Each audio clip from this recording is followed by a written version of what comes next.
అప్పుల బాధలు వెంటాడుతున్నాయా? అయితే 6 జేవిఆర్ వారి జాతిరత్నాలు ధరించండి. నమస్తే, వెల్కమ్ టు మనం టీవీ. ఆస్ట్రేలియాలో గో బ్యాక్ ఇండియన్స్ నినాదం బాగా నడుస్తోంది. భారతీయులు ఇక్కడ వద్దు, భారతీయులు మా అవకాశాలన్నీ కొల్లగొడుతున్నారంటూ పెద్ద ఎత్తున నిరసన కార్యక్రమాలు ఆస్ట్రేలియన్స్ చేస్తూ ఉన్నారు. గతంలో మనం చూసాం, అమెరికాలో కావచ్చు, ఇంకా చాలా చోట్ల కూడా భారతీయుల మీద ఈ విధంగా నిరసన గళం విప్పినటువంటి పరిస్థితులు ఉన్నాయి.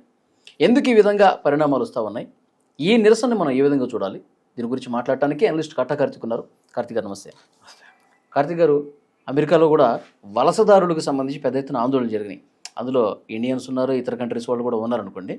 ఆస్ట్రేలియాలో అయితే భారతీయుల పేరు ప్రస్తావించి మరి వాళ్ళు ఉద్యమం నడిపిస్తున్న పరిస్థితి ఉంది.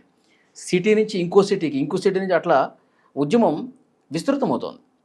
ఈ ఆస్ట్రేలియాలో ప్రస్తుతం నడుస్తున్నటువంటి ఇండియన్స్ గో బ్యాక్ ఈ నిరసన ఎట్లా చూస్తారు మీరు? నిజమే, మీరు అన్నట్టు దాదాపు 20 నగరాల్లో 20,000 మంది రోడ్డు మీదకి వచ్చి గో బ్యాక్ ఇండియన్స్ అంటూ ఒక ఉద్యమం చేస్తున్నారు. ఆస్ట్రేలియన్ పార్లమెంటు ముందు కూడా ఆందోళన చేశారు. వాస్తవం, దీంట్లో చాలామంది రాజకీయ నాయకులు పాల్గొంటున్నారు. పైకి మాత్రం ఆస్ట్రేలియన్ ప్రభుత్వం దీన్ని జాతి అహంకారంగా చూస్తూ ఉంది, ప్రతిపక్షం కూడా అలాగే చూస్తూ ఉంది. కానీ రాజకీయ నాయకులు పాల్గొంటున్నారు, ప్రేరేపిస్తున్నారు. ఎందుకంటే లోకల్ ఓట్స్ వాళ్ళకి అవసరం కాబట్టి. సరే, ఇది ఆస్ట్రేలియాలో మనం కొత్తగా చూస్తున్న పరిస్థితి. గతంలో మనం అమెరికాలో మన భారతీయుల మీద తరచుగా దాడులు చూస్తుండేవాళ్ళం. అంటే ఒక భారతీయుల మీదే కాదు, నాన్ అమెరికన్స్ మీద దాడులు జరుగుతూ ఉంటాయి. దాంట్లో ఇండియన్స్ చాలామంది బలవుతుండేవాళ్ళు. మన తెలుగు వాళ్ళు కూడా చాలామంది అమెరికాలో గన్ కల్చర్ ఉండటం వల్ల వాళ్ళ తుపాకీ కాల్పులకి బలై చనిపోయిన వాళ్ళు చాలామంది ఉన్నారు. అప్పట్లో ఇది ఒక జాతి అహంకార పూరిత దాడి అని మనం అనుకునేవాళ్ళం. వాళ్ళు ప్రత్యేకించి ఆఫ్రికన్స్ని, నల్ల జాతీయులుగా భావిస్తున్నటువంటి మన ఇండియన్స్ని అనేకసార్లు అనేక రకాలుగా అవమానించే ప్రయత్నం చేసిన మాట వాస్తవం. ఇంకా ఇన్ని దశాబ్దాలు గడుస్తున్నా, శతాబ్దాలు గడుస్తున్నా, ఒక టెక్నికల్ యుగంలో మనం అడుగుపెట్టినప్పటికీ కూడా జాతి అహంకారం అనేది ఉంది అని చెప్పడానికి ఇవన్నీ ఎగ్జాంపుల్స్. ఆస్ట్రేలియాలో శాంతియుతంగా ప్రదర్శన చేయాల్సింది పోయి భారతీయుల మీద దాడులు కూడా జరుగుతూ ఉన్నాయి. ఇప్పుడు ఆస్ట్రేలియా నుంచి ఇది బ్రిటన్కి కూడా పాకింది, యూరోప్ కంట్రీస్లో కూడా ఇది జరుగుతూ ఉంది. అంటే వాళ్ళు చెప్పేది ఏంటంటే ఆస్ట్రేలియాలో 8 లక్షలకు పైగా భారతీయ మూలాలు ఉన్న వాళ్ళు ఉన్నారు. యూరోపియన్ కంట్రీస్ తర్వాత ఎక్కువగా అక్కడ ఉంది భారతీయులే, వాళ్ళ అభిప్రాయం. నిజం కూడా కావచ్చు, కానీ వాళ్ళు చెప్తున్న 8 లక్షలకు పైగా జనాభా ఏదైతే ఉందో మొత్తం ఆస్ట్రేలియన్ జనాభాలో 3% అంతమించి కాదు. అయితే భారతీయులు ఈ మధ్య కాలంలో ఆస్ట్రేలియాకి ఎక్కువగా వలసపోవడానికి ఉన్న కారణం అమెరికాలో ఆంక్షలు కావడం. ట్రంప్ ఎప్పుడైతే అమెరికా ప్రెసిడెంట్గా 2వ సారి బాధ్యత తీసుకున్నాడో, అమెరికా అతని నినాదం ఏంటి? అమెరికా అమెరికన్స్ కోసం, అమెరికాలో అవకాశాలు అమెరికన్స్ కోసం. అతని స్లోగన్ అది కదా, అమెరికా ఈజ్ అమెరికన్స్. అతని స్లోగన్ అది కాబట్టి అతను వచ్చిన తర్వాత భారతీయుల మీద, చైనీస్ మీద, అంటే ఎవరైతే అమెరికాకి వలస ఎక్కువ వస్తున్నారో ఆ దేశాల మీద ఎక్కువగా ఆంక్షలు పెట్టాడు. అది భారతీయుల మీద తీవ్రమైన ప్రభావం చూపించింది. మన నెక్స్ట్ ఆప్షన్గా యూకే, ఆస్ట్రేలియా వైపు ఎక్కువగా వలస వెళ్ళిపోవడం జరుగుతుంది. అయితే మన దేశంలో ఏంటంటే జనాభా ఎక్కువ, జనాభాకు తగ్గట్టు అవకాశాలు లేవు. అవకాశాల కోసం, ఎక్కడ బతుకు తెరువు కోసం విదేశాలకు వెళ్ళటం గత చాలా కాలంగా మనకు ఆనవాయితీగా మన వాళ్ళకి మారిపోయింది. ఎక్కడ అవకాశాలు వస్తే అక్కడికి వెళ్ళిపోవటం. మళ్ళీ ఎక్కడ అవకాశాలు వస్తే అక్కడికి వెళ్ళిపోయే కల్చర్ని స్టార్ట్ చేస్తున్నారు మళ్ళీ ఇదే వెస్ట్రన్ కంట్రీస్. ప్రపంచీకరణ తీసుకొచ్చే 90sలో ఎక్కడ అవకాశం ఉంటే అక్కడికి రావాలి, ప్రపంచం చిన్న కుగ్రామం కావాలి, ఈ జాతి విభేదాలు ఏంటి, ఈ బౌండరీస్ ఏంటి, అసలు ఈ బౌండరీస్ అన్ని చెరిపేయండి, ఈ జాతి విభేదాలన్నీ చెరిపేయండి. ఎవరు ఎక్కడ అవకాశం ఉన్నా అక్కడ బతకగలిగే పరిస్థితులు, ఎక్కడ ఉద్యోగం వస్తే అక్కడ, ఎక్కడ బిజినెస్ చేసుకునే అవకాశం ఉంటే అక్కడ చేసుకొని బతకాలి అనేది మన మీద రుద్దిందే వెస్ట్రన్ కంట్రీస్. అమెరికా కావచ్చు, యూరోప్ కావచ్చు, ఈవెన్ దో ఈ ఆస్ట్రేలియా కావచ్చు. వాళ్ళు రుద్దిన తర్వాత మన వాళ్ళు అవకాశాల కోసం సహజంగా అటువైపు పోయారు. మన మీద, అంటే మన వాళ్ళ మీద ఉన్నటువంటి అవసరాల కోసం వాళ్ళు మనం తీసుకున్నారు. మన మీద ప్రేమతో ఏమి అమెరికాకు వాళ్ళు వీసాలు ఇవ్వరా, మనకి ఆస్ట్రేలియా వాళ్ళు వీసాలు ఇవ్వరా, బ్రిటన్ వాళ్ళు వీసాలు ఇవ్వరా. మన వాళ్ళు టెక్నికల్గా చాలా స్ట్రాంగ్, మన ఎడ్యుకేషన్ సిస్టమ్ అనేది చాలా స్ట్రాంగ్, మ్యాథమెటికల్గా, సైన్స్గా మనం చాలా స్ట్రాంగ్గా ఉంటాం. కాబట్టి మన అవసరం ఉండటం రీత్యా వాళ్ళు మనని పెద్ద ఎత్తున ఎగుమతి చేసుకున్నారు. అనే మళ్ళీ చెప్తున్నా నేను, అంటే నేను భారతీయుని కాబట్టి గొప్పగా చెప్పుకోవటం కాదు, గొప్పగా చెప్పుకోవట్లేదు, గర్వంగా చెప్పుకుంటున్నాను. ఇవాళ గూగుల్ సీఈఓగా ఉన్నటువంటి సుందర పిచ్చయ్ కావచ్చు, లేదు మైక్రోసాఫ్ట్ సీఈఓగా ఉన్నటువంటి సత్యనారాయణ కావచ్చు, వీళ్ళందరికీ భారతీయ మూలాలు ఉన్నాయి. అంటే భారతీయ మూలాలు లేకుండానే అంటే భారతదేశంలో టెక్నికల్ ఎడ్యుకేషన్ ఎంత స్ట్రాంగ్ అని చెప్పడానికి ఇవన్నీ ఉదాహరణలు కాదా? ఇవాళ అమెరికన్ డెవలప్మెంట్ నువ్వు కావాలంటే చరిత్ర చూడు, దాంట్లో భారతీయుల పాత్ర చాలా కీలకంగా ఉంటుంది. ఒకటి టెక్నికల్గా ఉంటుంది, రెండోది ప్రొఫెషనల్గా డాక్టర్. ఇప్పుడు ఎగ్జాంపుల్ మెడికల్ రంగం చూడు, అమెరికా మెడికల్ రంగం చూడు. మన వాళ్ళు అక్కడ టాప్ ప్రొఫెషనల్ డాక్టర్ 10 మంది తీసుకుంటే నీకు ఖచ్చితంగా 2-3 భారతీయులు చదువుతారు, టాప్ డాక్టర్స్ని తీస్తే. అంటే ఆ రకంగా అమెరికన్ అభివృద్ధిలో మన పాత్ర ఉంది. వాళ్ళకి మన అవసరం ఇచ్చి వాళ్ళు మన తీసుకున్నారు. ఇప్పుడు అక్కడేదో లోకల్ ఫీలింగ్ రీత్యా అన్ఎంప్లాయ్మెంటు, పావర్టీ ఇవన్నీ అక్కడ ప్రజల్లో వచ్చేసరికి అక్కడ ప్రజల మీద అక్కడ పాలకుడు దృష్టి పెట్టకపోవటం వల్ల వచ్చినటువంటి విభేదాలని మనమే దిప్పుతున్నారు.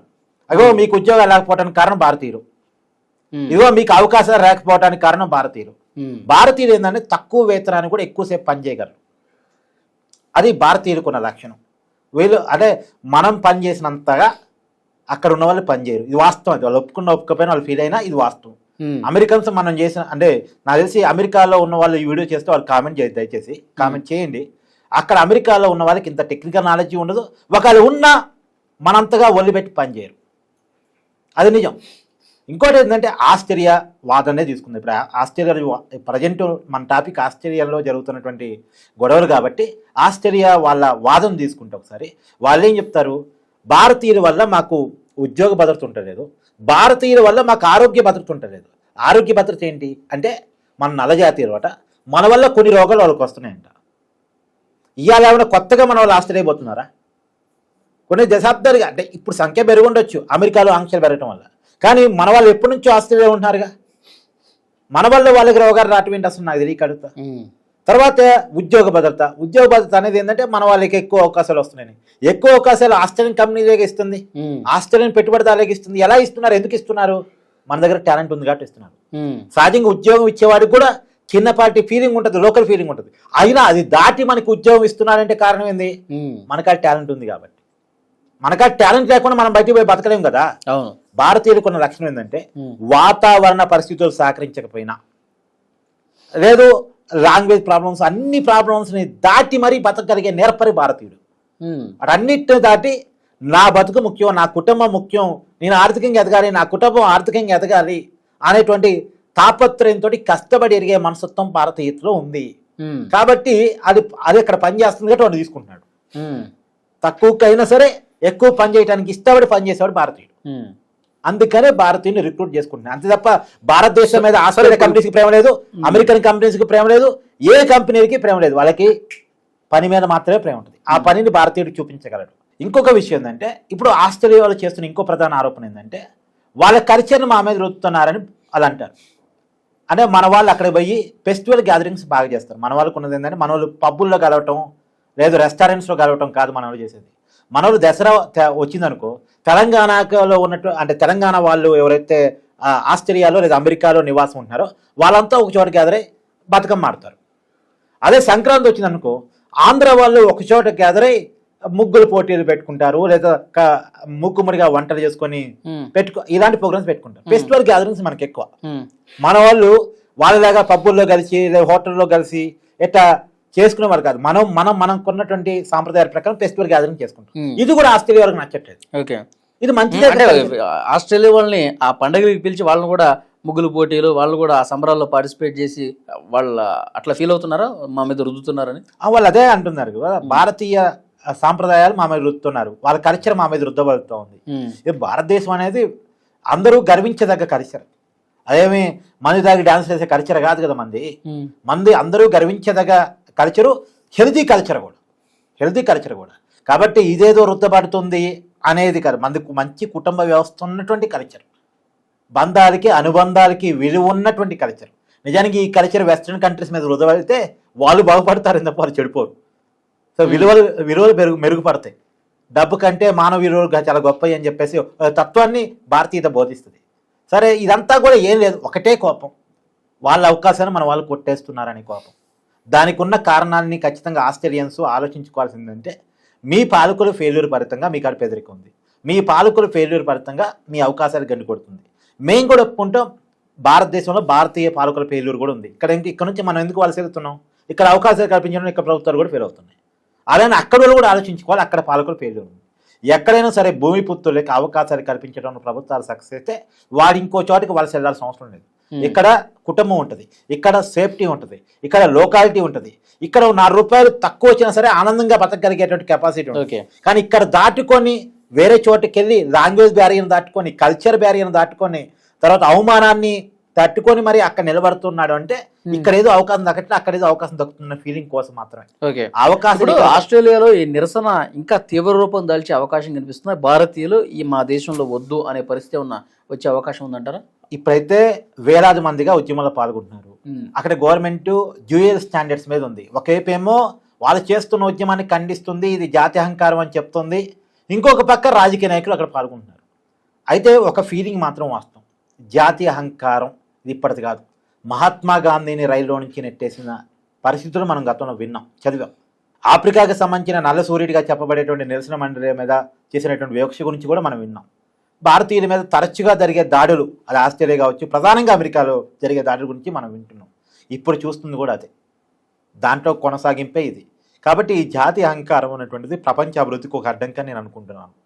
వెస్ట్రన్ కంట్రీస్ పైకి చెప్పేది ఒకటి, వాళ్ళు పాటిస్తున్న నీతి మరొకటి నేను అనుకుంటున్నాను. ఖచ్చితంగా ఆస్ట్రేలియన్ ప్రభుత్వం ఈ ఉద్యమాల మీద వాళ్ళు ఉక్కుపాదం మోపుతారా లేదో వాళ్ళతో చర్చ జరుపుతారా అది పక్కన పెడితే, భారతీయుల మీద జరుగుతున్న దాడులను ఆపాలనేది సగటు భారతీయుడిగా నా డిమాండ్. ఎందుకంటే వాళ్ళ దేశంగా దేశంలో ఉంటారు, అక్కడ ఉన్నటువంటి వాళ్ళ రక్షణ గురించి ఇక్కడ ఉన్నటువంటి కుటుంబ సభ్యులు ఆందోళన పడుతూ ఉంటారు. మామూలుగా బయట దేశంలో ఉన్నారు అంటే హ్యాపీగా ఫీల్ కాగలిగారు. సహజంగా ఉండేది ఏంటంటే మనకంటే రక్షణ వ్యవస్థ అక్కడ బలంగా ఉంటుంది, సేఫ్టీ అండ్ సెక్యూరిటీ చాలా బలంగా ఉంటుంది వెస్ట్రన్ కంట్రీస్లో. ఏదైనా నేరం జరిగితే వెంటనే అక్కడ రియాక్ట్ అవుతారు అనే ఫీలింగ్ సహజంగా ఉంటుంది. కానీ అది నిజం కాదు. మనకాడ లీగల్ సిస్టమ్స్లో ఎన్ని ప్రాబ్లమ్స్ ఉన్నాయో అవతల దేశాల్లో కూడా అన్ని ప్రాబ్లమ్స్ ఉన్నాయి, మనకంటే ఎక్కువ ఉన్నాయి. అమెరికాలో గన్ కల్చర్ ఎక్కువ, అమెరికాలో సేఫ్టీ ఉండదు. మనకాడ ఉన్న సేఫ్టీ కూడా అమెరికాలో ఉండదు. ఈవెన్ దో ఆస్ట్రేలియాలో కూడా ఇప్పుడు జరుగుతున్న పరిస్థితిని బట్టి అక్కడ సేఫ్టీ గురించి భయపడాల్సిన పరిస్థితి వస్తుంది. కాబట్టి ఆస్ట్రేలియా కంట్రీ మీద వస్తున్న ఈ అపవాదం అక్కడ ప్రభుత్వం తొలగించుకోవాలి. ఖచ్చితంగా భారతీయుడికి రక్షణ కల్పించాల్సిన బాధ్యత ఆస్ట్రేలియన్ ప్రభుత్వం మీద ఉంది. దాని గురించి మన ప్రభుత్వం కూడా వాకప్ చేస్తే మంచిదని నా ఉద్దేశం. థ్యాంక్ యూ అండి.